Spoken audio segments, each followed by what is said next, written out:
आपण engineering degree mathematics M2 पाहणार आहात. यामध्ये गॅमा फंक्शन हा चॅप्टर आहे. Gamma function it is denoted by this function, this notation. Okay, उलटा एल याला म्हणतात गॅमा फंक्शन्स. यामध्ये काय काय फिक्स पाहिजे, त्याचं स्ट्रक्चर काय असतं, त्याचा फॉर्मॅट असा 0 to इन्फिनिटी. ई कंपल्सरी पाहिजे, मायनस कंपल्सरी. इथं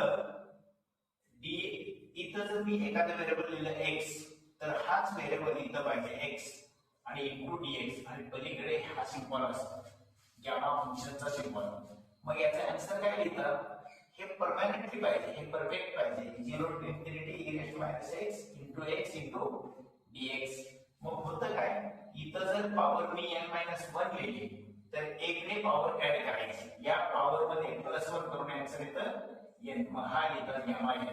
for example integration 0 to infinity e⁻x x⁻6 dx, तर can be written as gamma 7. Okay, असे आपण व्हिडिओ पुढच्या